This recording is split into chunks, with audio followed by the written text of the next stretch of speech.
बताऊँ तो मैं जसबीर चावला एक साधारण सा भगवान बुद्ध का उपासक, जिसे अब ये कार्य सौंपा गया कि भाई धम्म कथिक बनो, जातक कथाओं में जो बात बुद्ध घोष कहना चाहते हैं वो जन जन तक पहुँचाओ।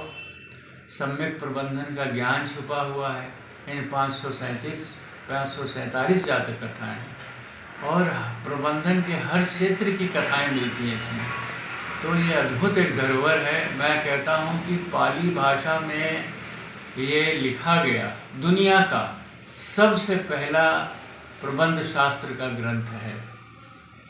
विदेशों में इंडस्ट्रियल रिवॉल्यूशन के बाद इंग्लैंड में ये विधा आई है ना, मैनेजमेंट पढ़ाया जाने लगा। हमारे यहाँ बहुत पहले से ये विधा मौजूद है और वो क्लासिकल लैंग्वेज पाली में है।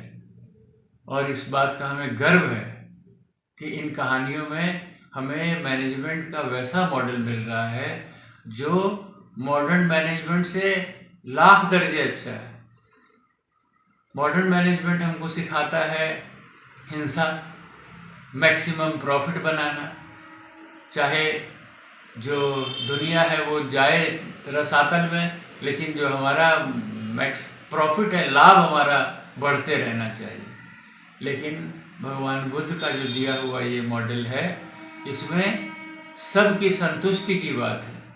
सर्वजन हिताय सर्वजन सुखाय, ऐसा प्रबंधन हो जो सबके मन को संतुष्ट करे, शांति रहे, समृद्धि रहे, एक दूसरे का सम्मान रहे, हिंसा न हो, स्पर्धा न हो। इस ढंग की जो भावना और मानवोपयोगी जो भाषा है वो मॉडल निकल के आ रहा है। और हमारा तारतम्य बना रहे पशु पक्षी जगत से, वनस्पति जगत से, पर्यावरण से।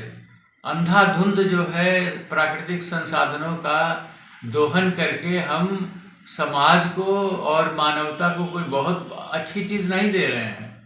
हमारा जो वन संपदा है, जिस हिसाब से उसका हम लोगों ने बर्बादी की है, और सिर्फ यही नहीं, पूरे विश्व में जो है वो बातें कुछ कर रहे हैं और कर कुछ रहे हैं, क्योंकि मॉडर्न मैनेजमेंट सिखाता ही वही है। केवल थ्योरीज लिख देने से तो नहीं होगा ना। जो बुद्ध की प्रबंधन का सिद्धांत है वो आधारित है मानवता पर। उसमें प्रेम है, करुणा है, अहिंसा है ना। इसलिए वो ज़्यादा अच्छा मॉडल है। और उसमें बोधिसत्व का चरित्र उभरता है। बोधिसत्व के माध्यम से बताया गया है कि किस प्रकार ये सम्यक प्रबंधन हासिल किया जा सकता है। असंभव नहीं है, मेहनत वाला काम जरूर है ना, लेकिन वो प्राप्त किया जा सकता है। तो बोधिसत्व का चरित्र हर जातक में आता है, हर जातक कथा में आता है। वो बताता है, तकनीक बताता है कि किस तरह हमें ये प्राप्त करना है। तो ये अगर हम अपनी नई पीढ़ी को नहीं बताएंगे तो हम तो अपने आप को बर्बाद कर ही लेंगे, अगले भविष्य को भी बर्बाद कर रहे हैं।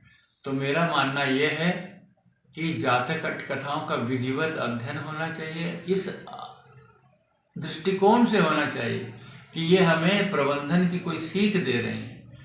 और ये कहना अनुचित नहीं होगा कि अगर हम अपने बाल्यावस्था से, बचपन से स्कूलों में इसको पढ़ाएं विधिवत, इसके जैसे हमारे IIMs हैं उनमें हम इस पद्धति को बताएं, सम्यक प्रबंधन की बात बताएं। इतना बड़ा इसमें खजाना छुपा हुआ है। यानी कि आप डिग्री लेवल तक की MBA की जो पढ़ाई वहाँ कर रहे हैं वो MBA की पढ़ाई यहाँ से भी मिल सकती है।